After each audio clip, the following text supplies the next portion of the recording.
each other kindly, but of course no one remembers that. But there were some murderous incidents, usually over a free-range hog and who owned it. And people remember those things until today. Well, in 1849, there was talk of a town. And when Fountain C. and Polly Austin donated 83 acres a mile north of Rough and Ready, that's when this began. I was 16 years old, and I drugged the chain for the county surveyor that laid out Monticello. So if you have any complaints about the way the town is situated, I'm the only one left you can talk to. Now, 5 days before Christmas, in 1852, Monticello was incorporated, named after the home of Jeffersonian democracy, Monticello. But of course, we don't pronounce it the same here. Now, Miss Patty, my wife, and I were gratified that 10 of our 12 children grew to adulthood. And we regularly had dances in the dog trot of our home. And you know where our home was. It was sitting where the Babin Business Center out at UAM is located today. That was our home. Also, every year I would host a barbecue for the Confederate Civil War veterans. But it was nothing like this celebration that you're having here today. Well, Auntie, our cook, she baked up this community cake. And this community cake has ingredients in it. And my wife, Patty, wrote them down.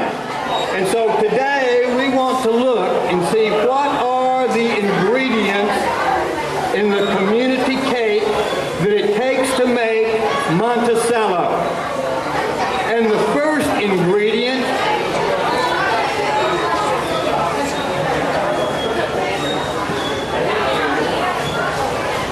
a giant amount of bravery. Miss Mary Bathsheba Nichols and a taste of the Civil War, bravery, and boots.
prayer, religion, and education.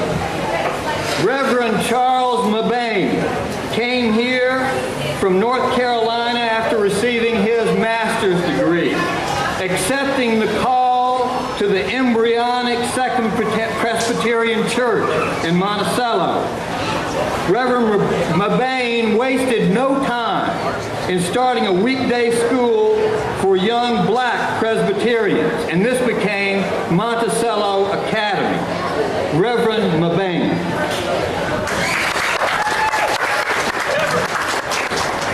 I was ordained to preach the gospel May 16, 1888. I remember it like it was yesterday. The sun was shining. The day was beautiful. It was hot. It seemed like God himself was smiling down on me.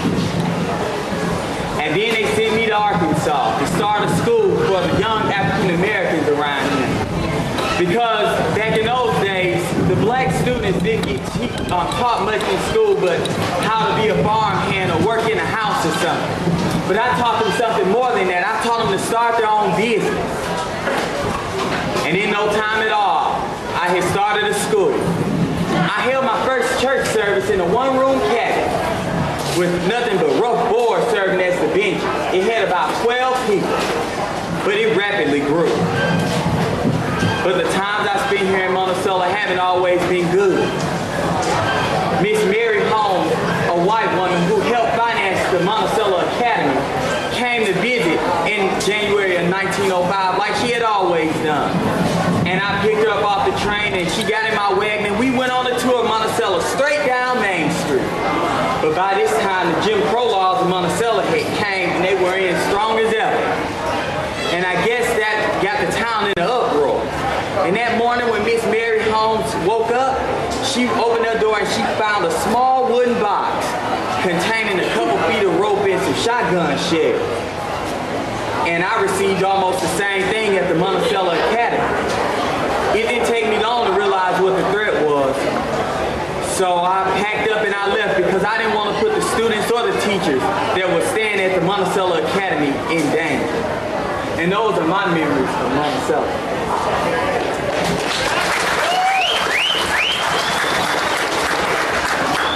Yes, it is ironic.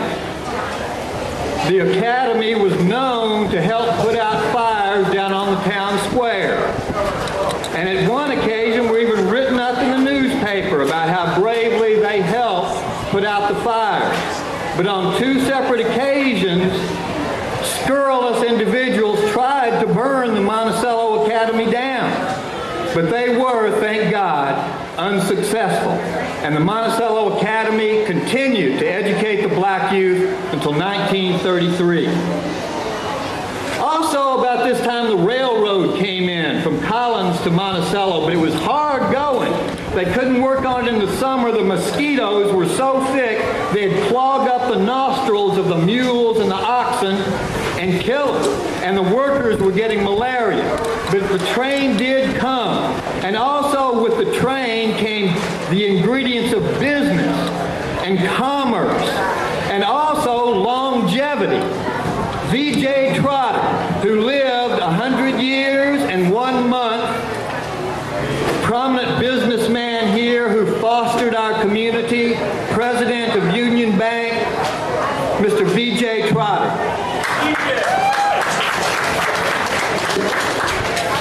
Although I lived in Drew County more than 100 years, my most memorable experiences are from my childhood. I was 5 years old when the Civil War began, and a teenager during the days of Reconstruction. Now, I must let it be known that, like my father before me, I did not support the Confederacy, but I did enjoy a good joke on a Union soldier. I remember one particular soldier who suffered a severe case of chigger bites. Now, being from the far north, he had no idea what the strange lesions were. When he consulted a local man, he was told he obviously had a case of the smallpox, upon which he retired to his bed awaiting his certain death. My childhood also taught me a lot about my business career. When I was 12 years old, everyone around town knew that I saved every penny I ever earned. An elderly gentleman approached me about borrowing $1. I loaned him that dollar at 5% interest. At the end of the year, I collected $1 and a nickel. I told myself that was the easiest nickel I had ever earned. From then on, there wasn't a time in my life I didn't have money out to interest. I also learned a lot about dealing when my father sent me along with an ex-slave named Jim to Pine Bluff. We would sell cotton to the Jewish merchants along the railroad tracks. It would take us 3 or 4 days by wagon, and we'd sleep out under the stars or in an abandoned building if the weather was bad. He always told me, Virgil, I know you're young, but you can get a better price for that cotton than I can, and I always did.